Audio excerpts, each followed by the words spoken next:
नमस्कार, आपका बहुत-बहुत स्वागत है हमारे चैनल द फार्मा कोर्स 2.0 पे। तो हम पढ़ रहे थे फार्माकोलॉजी का चैप्टर न्यू, जो कि है drug acting on central nervous system. तो सेंट्रल नर्वस सिस्टम पे जो ड्रग एक्ट करते हैं उनके बारे में हम इस चैप्टर में पढ़ने वाले थे। तो सेंट्रल नर्वस सिस्टम के बारे में कुछ इंट्रोडक्शन हमने लास्ट लेक्चर में देखा था। अगर वो लेक्चर आपने नहीं देखा होगा तो आप हमारे चैनल पर जाकर देख सकते हैं। और अगर आपको हमारी ये कोशिश अच्छी लगती हो तो प्लीज़ हमारे चैनल को लाइक करिए, अपने दोस्तों के साथ भी शेयर करिए, और नए हैं तो सब्सक्राइब करिए। तो आज के इस लेक्चर में हम पढ़ने वाले हैं जनरल एनेस्थेटिक्स के बारे में। मतलब जो हमें कैटेगरीज दी गई है, जैसे सेंट्रल नर्वस सिस्टम में हमें यहाँ पर बहुत सारी कैटेगरीज दी गई है। जनरल एनेस्थेटिक्स हो गया, या फिर एंटी कन्वल्सेंट ड्रग्स हो गए, एंटी डिप्रेसेंट ड्रग्स हो गए, ऐसे कैटेगरीज दी गई हैं। उनके डिफिनेशंस, उनकी क्लासिफिकेशंस हमें इसमें पढ़ने हैं। तो उनमें से सबसे पहली है हमारे कैटेगरी जनरल एनेस्थेटिक्स। तो इसके बारे में देखेंगे, इसकी डेफिनेशन, फार्माकोलॉजिकल एक्शन, जो भी ड्रग्स इसमें आते हैं, जो भी मेडिसिन इसमें इंक्लूड होते हैं, उनका क्लासिफिकेशन देखेंगे। तो ये सारी चीज़ें, इसके बारे में फुल इन्फॉर्मेशन यहाँ पर हम देखने वाले हैं। तो आइए स्टार्ट करते हैं। तो सबसे पहले जनरल एनेस्थेटिक्स की यहाँ पर हम डेफिनेशन देखेंगे। These are the drugs which produce reversible loss of all sensation and consciousness. तो जनरल एनेस्थेटिक्स मतलब क्या होते हैं? ये ऐसे मेडिसिन होते हैं, ऐसे ड्रग्स होते हैं जो कि क्या करते हैं, जो प्रोड्यूस करते हैं क्या, reversible loss of all sensation and consciousness. तो ये ऐसे ड्रग्स होते हैं जो कि हमारी सेंसेशन और कॉन्शियसनेस को लॉस कर देते हैं। और कैसे लॉस करते हैं? रिवर्सिबल। रिवर्सिबल मतलब क्या होता है? जो एक फॉर्म से दूसरे फॉर्म में कन्वर्ट हो सकता है और फिर उस फॉर्म से वापस पहले फॉर्म में कन्वर्ट हो सकता है, उसको हम बोलते हैं रिवर्सिबल। मतलब जब हमारे सेंसेशन और कॉन्शियसनेस लॉस हो रही है तो वो वापस रीगेन भी हो सकती है। हमारे सेंसेशन यहाँ पर टेम्पररी लॉस होते हैं, इसीलिए इसको हम बोलते हैं reversible loss of sensation and consciousness. तो ऐसे जो ड्रग्स होते हैं, ऐसे जो मेडिसिन होते हैं जो कि रिवर्सिबल लॉस करते हैं हमारे सेंसेशंस का और कॉन्शियसनेस का। और यहाँ पर ऑल सेंसेशंस मतलब हमारी फुल बॉडी, हमारे पूरे बॉडी के जो सेंसेशंस होते हैं वो सारे सेंसेशन जो है वो लॉस होते हैं। ये जो ड्रग्स होते हैं, ये जो मेडिसिन होते हैं, ये हमारे पूरे बॉडी के ऊपर ये इफ़ेक्ट प्रोड्यूस करते हैं। हमारे पूरे बॉडी में जो पूरे सेंसेशंस होते हैं उनको लॉस कर देते हैं, और साथ में हम अनकॉन्शियस स्टेट में रहते हैं। हमारी जो कॉन्शियसनेस है वो भी यहाँ पर लॉस हो जाती है। तो ऐसे ये एजेंट्स होते हैं, इनको हम बोलते हैं जनरल एनेस्थेटिक्स। तो ये इनकी डेफिनेशन हो गई। देन नेक्स्ट हम देखेंगे जनरल एनेस्थेशिया स्टेजेस। तो यहाँ पर हम जनरल एनेस्थेशिया के स्टेजेस देखेंगे। जब भी किसी पेशेंट को जनरल एनेस्थेशिया जो है वो इंजेक्ट किया जाता है तो वहाँ पर कुछ स्टेजेस होते हैं। उन स्टेजेस के अकॉर्डिंग जो है ये जनरल एनेस्थेशिया उनको एडमिनिस्टर किया जाता है। तो उसके बारे में देखेंगे। On the basis of degree of paralysis. तो डिग्री ऑफ पैरालिसिस के बेसिस पे जो है जनरल एनेस्थेशिया दिया जाता है, और उसके बेसिस पे ही ये स्टेजेस जो है डिवाइड किए गए हैं, स्टेजेस बने हुए हैं। तो इनके बारे में देखेंगे। सबसे पहला है स्टेज 1, जिसको हम स्टेज ऑफ एनाल्जेसिया बोलते हैं। स्टेज ऑफ एनाल्जेसिया मतलब यहाँ पर जो सेंसेशन होता है पेन फील करने का, जो पेन का जो सेंसेशन होता है वो लॉस हो जाता है, इसीलिए इसको स्टेज ऑफ एनाल्जेसिया बोलते हैं। देन नेक्स्ट है स्टेज 2, जिसको हम स्टेज ऑफ डेलिरियम बोलते हैं। तो डेलिरियम मतलब क्या होता है? डेलिरियम मतलब जो भी पर्सन है वो कंफ्यूज होता है, वो थिंकिंग की एबिलिटी लॉस कर देता है, डिसाइड करने की जो भी एबिलिटी है वो उसकी लॉस हो जाती है। इस कंडीशन में वो कंफ्यूज होता है, डिसीजन नहीं ले पाता। तो ये स्टेज जो होती है ये होती है stage of delirium. Then next है स्टेज 3, जिसको हम स्टेज ऑफ सर्जिकल एनेस्थेशिया बोलते हैं। इस स्टेज में सर्जरीज की जाती हैं। इस स्टेज के प्लेन्स होते हैं, 4 प्लेन्स इसमें होते हैं। Plane 1, plane 2, plane 3 and plane 4। इस तरीके से 4 प्लेन्स होते हैं इस स्टेज में। देन नेक्स्ट है स्टेज 4, जिसको हम स्टेज ऑफ रेस्पिरेटरी पैरालिसिस बोलते हैं। मतलब यहाँ पर हमारी जो रेस्पिरेशन है वो पूरी तरीके से बंद हो जाती है। हमारे जो डायफ्रागम है, इंटरकोस्टल मसल्स है, वो पूरी तरीके से पैरालाइज्ड हो जाते हैं इस स्टेज में, इसीलिए इसको स्टेज ऑफ रेस्पिरेटरी पैरालिसिस भी बोला जाता है। तो इस तरीके से ये स्टेजेस होते हैं जनरल एनेस्थेशिया के। तो इनके बारे में 1 बाय 1 इनमें क्या होता है इसके बारे में देखेंगे। तो सबसे पहले हम देखेंगे स्टेज 1, जो कि है स्टेज ऑफ ऑफ एनाल्जेसिया। तो इस कंडीशन में एक्चुअल में होता क्या है उसके बारे में देखेंगे। This stage last from the time when anaesthetic medication inhaled by the patient until loss consciousness. तो ये स्टेज कब तक रहती है? जब किसी भी पेशेंट को जो एनेस्थेटिक मेडिकेशन है, जो भी एनेस्थेशिया है, वो इनहेल करा दिया जाता है उस पेशेंट को। इनहेल करने के बाद जब तक उसकी कॉन्शियसनेस लॉस नहीं हो जाती, मतलब जब तक वो पेशेंट बेहोश नहीं हो जाता, तब तक की जो स्टेज रहती है पेशेंट को एनेस्थेटिक मेडिकेशन देने की, ये जो स्टेज होती है कॉन्शियसनेस लॉस होने तक की, इसको हम बोलते हैं स्टेज ऑफ एनाल्जेसिया। तो ये हो गई स्टेज 1। इसमें क्या होता है? Cortical centres become depress. हमारे जो कॉर्टिकल सेंटर्स होते हैं, हमारे ब्रेन के जो कॉर्टिकल सेंटर्स होते हैं, वो इस स्टेज में डिप्रेस्ड हो जाते हैं, वो काम नहीं कर पाते properly. Generate feeling of falling, suffocation, visual और ऑडिटरी डिस्टर्बेंसेस। तो इसमें कैसी फीलिंग आती है? जैसे कि हम गिर रहे हैं, फीलिंग ऑफ फॉलिंग मतलब हम गिरने वाले हैं या फिर गिर रहे हैं, ऐसी फीलिंग आती है। सफोकेशन, सांस लेने में तकलीफ होती है, सफोकेशन होता है। विजुअल और ऑडिटरी डिस्टर्बेंसेस, देखने में प्रॉब्लम होती है, हमें प्रॉपरली सुनाई नहीं देता, ऐसे डिस्टर्बेंसेस आते हैं जब स्टेज ऑफ एनाल्जेसिया ये स्टार्ट होती है उस टाइम पे। देन नेक्स्ट क्या बोला गया है? Minor surgical operation such as teeth extraction can be perform during this stage. तो जो माइनर सर्जिकल ऑपरेशंस होते हैं, जैसे कि टीथ एक्सट्रैक्शन, हमारे दांतों का जो ऑपरेशन होता है, दांत निकालने की जो प्रोसीजर होती है, ये जो ऑपरेशन होता है, ये इस स्टेज में परफॉर्म किया जाता है। Patient enter into second stage with continuous administration of anaesthesia. तो पहले जो है वो कम अमाउंट में एनेस्थेशिया पेशेंट को दिया गया था, उसके थोड़ी देर बाद फिर से एनेस्थेशिया अगर पेशेंट को एडमिनिस्टर कराया गया है, उनको दिया गया है, तो उस कंडीशन में जो पेशेंट है वो सेकेंड स्टेज में एंटर होता है। तो सेकेंड स्टेज होती है स्टेज ऑफ डेलीरियम। यहाँ पर जो पर्सन है वो कंफ्यूज हो जाता है, सोच नहीं पाता, वो डिसाइड नहीं कर पाता कुछ भी चीज़, या फिर रिमेंबर भी नहीं कर पाता, उसको कुछ याद भी नहीं आता। तो ये स्टेज होती है stage of delirium. This is the stage from the time of loss of consciousness to stage of surgical anaesthetics. तो ये स्टेज होती है कब से कब तक होती है? The time of loss of consciousness, जब जो पेशेंट है वो पूरी तरीके से बेहोश हो गया है, तब से जब तक stage of surgical anaesthetics start नहीं हो जाती, उसके बिटवीन में जो पूरा टाइम होता है वो स्टेज ऑफ डिलीरियम का होता है, वो सेकेंड स्टेज होती है। तो इसमें क्या होता है? Yelling, laughing, increase muscles activity, vomiting and hyperventilation may be associated with this stage।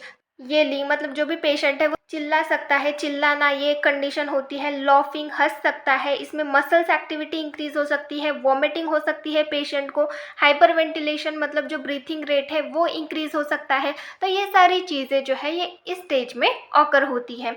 Patient प्यूपिल में डायलेट, तो जो प्यूपिल होता है आइज में, जो प्यूपिल प्रेजेंट होता है वो डायलेट होता है, मतलब रिलैक्स हो जाता है जो भी पेशेंट है उसका।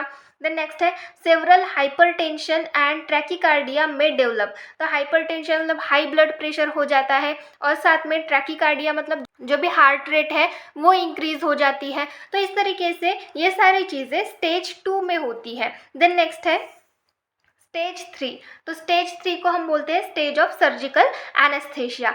तो इस स्टेज में क्या होता है? Deep breathing begins when more anaesthetic chemicals are injected and patient enter into third stage of anaesthesia. तो पेशेंट सेकेंड स्टेज में था, तो उस कंडीशन में फिर से हमने उसको एनेस्थेशिया एडमिनिस्टर कराया, उसको एनेस्थेशिया इंजेक्ट किया, तो उस कंडीशन में उसकी डीप ब्रीथिंग स्टार्ट हो जाती है, मतलब जो पेशेंट है वो और डीप ब्रीथिंग लेना स्टार्ट कर देता है। तो उस कंडीशन में क्या होता है? ये समझ में आता है कि जो भी पेशेंट है वो थर्ड स्टेज में एंटर हो गया है एनेस्थेशिया के।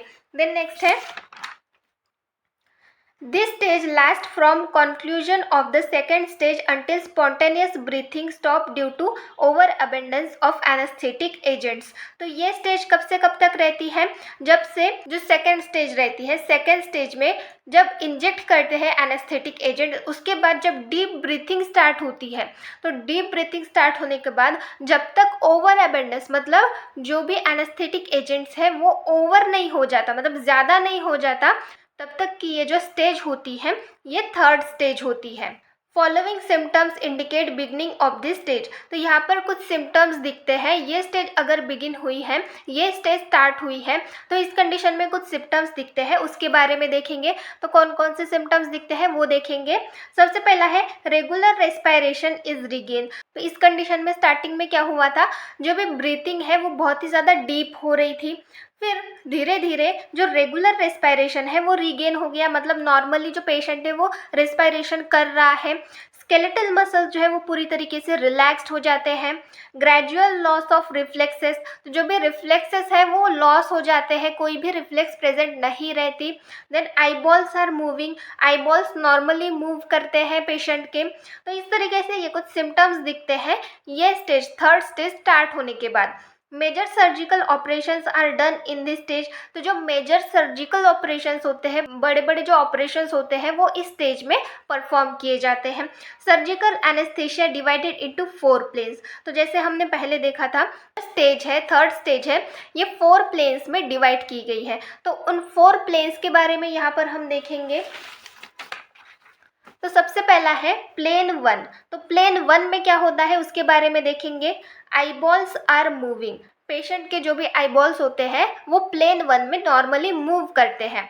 देन नेक्स्ट है प्यूपिल्स आर नॉर्मल साइज। जो भी प्यूपिल है वो सेकंड स्टेज में डायलेट हो जाता है, पर थर्ड स्टेज में वो नॉर्मल साइज का हो जाता है। Full regular deep respiration. तो रेस्पिरेशन किस तरीके से होता है, फुल रेगुलर और डीप। तो इस तरीके से पेशेंट जो है वो नॉर्मली रेस्पिरेशन कर रहा होता है। देन नेक्स्ट है BP and pulse rate is normal. तो ब्लड प्रेशर और पल्स रेट जो है वो नॉर्मल रहती है प्लेन 1 में। देन नेक्स्ट है प्लेन 2। जब थोड़ा और एनेस्थेशिया इंजेक्ट कर देते हैं पेशेंट को, तो उस कंडीशन में वो प्लेन 2 में एंटर होता है। तो प्लेन 2 पे क्या होता है ये देखेंगे। Eyeballs are steady. तो आईबॉल्स जो है पहले तो वो मूव कर रहे थे, मूव हो रहे थे, पर प्लेन 2 में एंटर होने के बाद जो आईबॉल्स है वो स्टॉप हो जाते हैं, मूव करना स्टॉप कर देते हैं, वो एक ही जगह पर स्थिर रहते हैं। Breathing still regular. तो ब्रीथिंग नॉर्मल रहती है, रेगुलर रहती है। Amplitude of breathing has decrease. तो जो भी एम्पलीट्यूड होता है ब्रीथिंग का वो धीरे धीरे कम होते जाता है। Muscles relaxation is sufficient. Muscles relaxation जो है वो सफिशिएंट रहता है। नेक्स्ट है laryngeal reflex is no longer active. तो जो भी लैरेंजियल रिफ्लेक्स होते हैं वो एक्टिव नहीं रहते, जो भी हमारा लैरेंज है वो एक्टिव नहीं रहता प्लेन 2 में। देन नेक्स्ट है प्लेन 3। जब और थोड़ा एनेस्थीसिया इंजेक्ट करते हैं तो प्लेन 3 में जो भी पेशेंट है वो एंटर होता है। तो इसमें क्या होता है, breathing motions are out of the rhythm. तो जो भी ब्रीथिंग मोशंस है वो एकदम कंट्रोल के बाहर ही चले जाते हैं, रिदम के बाहर ही चले जाते हैं। एबनॉर्मल ब्रीथिंग मोशंस होते हैं। BP starts to drop. BP जो है ब्लड प्रेशर वो कम होने लगता है। Intercostal muscles become paralysed. तो जो हमारे इंटरकोस्टल मसल्स होते हैं, जो हमारे लंग्स में इंटरकोस्टल मसल्स प्रेजेंट होते हैं वो पैरालाइज्ड हो जाते हैं। Pupillary light reflex is no longer functioning. तो हमारा जो प्यूपिल होता है वो लाइट रिफ्लेक्स को जिस तरीके से रिस्पॉन्स देता है उस तरीके से वो रिस्पॉन्स देना बंद कर देता है, वो फंक्शन नहीं कर पाता। Muscles relaxation is complete. Muscles जो है वो पूरी तरीके से रिलैक्स हो जाते हैं इस स्टेज में। तो इस तरीके से ये कंडीशंस ऑकर होती है प्लेन 3 में। देन नेक्स्ट है प्लेन 4। और थोड़ा एनेस्थीसिया जब पेशेंट में इंजेक्ट करते हैं तो उस कंडीशन में वो प्लेन 4 में एंटर होता है। तो उस कंडीशन में क्या होता है, intercostal muscles are completely paralysed. इस कंडीशन में जो भी हमारे इंटरकोस्टल मसल्स हैं वो कम्प्लीटली पैरालाइज्ड हो जाते हैं। Pupil dilate much more and no longer responsive to light. तो जो हमारा प्यूपिल है वो प्लेन 1 तक तो नॉर्मल ही था, पर प्लेन 3 में वो लाइट को रिस्पॉन्स देना बंद कर देता है और प्लेन 4 में वो डायलेट हो जाता है, बहुत ज़्यादा डायलेट हो जाता है और लाइट को बिल्कुल भी रिस्पॉन्स नहीं देता। BP is normal. तो हमारे प्लेन 3 में जो बीपी है वो ड्रॉप हो रही थी, मतलब डिक्रीज हो रही थी, पर प्लेन 4 में हमारी बीपी, हमारा जो ब्लड प्रेशर है वो नॉर्मल रहता है। All secretions are completely eliminated. तो जितने भी सेक्रेशंस होते हैं हमारी बॉडी में, जितने भी ग्लैंड्स के थ्रू सेक्रेशन हो रहे होते हैं वो कम्प्लीटली बंद हो जाते हैं, एलिमिनेट हो जाते हैं। तो इस तरीके से ये चीज़ें पेशेंट की बॉडी में ऑकर होती है जब वो प्लेन 4 में एंटर होता है। तो इस तरीके से ये कुछ प्लेन्स होते हैं। देन नेक्स्ट है स्टेज 4। तो स्टेज 4 में क्या होता है वो देखेंगे। तो स्टेज 4 को ही स्टेज ऑफ रेस्पिरेटरी पैरालिसिस भी बोलते हैं। यहाँ पर रेस्पिरेशन जो है वो कम्प्लीटली स्टॉप हो जाता है। तो इसके बारे में देखेंगे, patient enter into 4th stage of anaesthesia due to excessive anaesthetic agent delivery. तो बहुत ज़्यादा एक्सेसिव अमाउंट में एनेस्थेशिया पेशेंट की बॉडी में इंजेक्ट करने की वजह से जो पेशेंट है वो 4th स्टेज में एंटर हो जाता है। Essential medullary centres become depressed. तो हमारे ब्रेन में जो मेडुलरी सेंटर्स होते हैं वो पूरी तरीके से डिप्रेस्ड हो जाते हैं, जिसमें जो मेन फंक्शंस होते हैं जैसे कि ब्रीथिंग रेट कंट्रोल करते हैं, हार्ट रेट कंट्रोल करते हैं, साथ में स्वॉलोविंग, कफिंग, स्नीजिंग, ये सारे जो प्रोसेस है वो हमारे मेडुलरी सेंटर्स में रेगुलेट किए जाते हैं। पर इस स्टेज में हमारे जो मेडुलरी सेंटर्स है वो डिप्रेस हो जाते हैं, वो काम करना बंद कर देते हैं। Intercostal muscles and diaphragm become paralysed. हमारे इंटरकोस्टल मसल्स जो है वो तो पैरालाइज्ड हो ही जाते हैं और साथ में हमारा डायफ्रागम भी पैरालाइज्ड हो जाता है। देन नेक्स्ट है कंप्लीट रेस्पिरेटरी स्टॉपेज। रेस्पिरेशन पूरी तरीके से बंद हो जाता है, रेस्पिरेटरी स्टॉपेज हो जाता है पूरी तरीके से। वैसोमोटर कोलैप्स ऑकर, तो वैसोमोटर कोलैप्स हो जाता है। Cessation of heart beat, cessation of heart beat मतलब हमारी हार्ट बीट भी बंद हो जाती है इस स्टेज में। तो इस तरीके से ये स्टेज होती है जिसको हम स्टेज 4 बोलते हैं।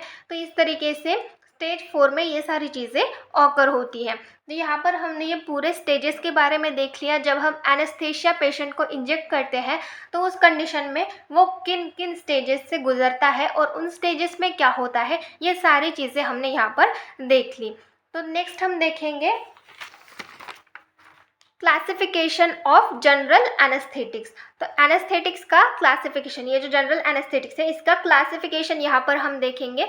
तो सबसे पहला है इनहेलेशन। सबसे पहली कैटेगरी है इनहेलेशन। इनहेलेशन मतलब जो एनेस्थेटिक एजेंट्स इनहेलेशन के थ्रू दिए जाते हैं उनको इनहेलेशन इस कैटेगरी में इंक्लूड किया गया है। तो सबसे पहला है गैस। तो जो गैस के फॉर्म में होते हैं ऐसे कौन से होते हैं, एग्जाम्पल है नाइट्रस ऑक्साइड। तो नाइट्रस ऑक्साइड ये एक एनेस्थेटिक एजेंट है जो कि गैस के फॉर्म में होता है, जो कि इनहेलेशन के थ्रू पेशेंट को दिया जाता है।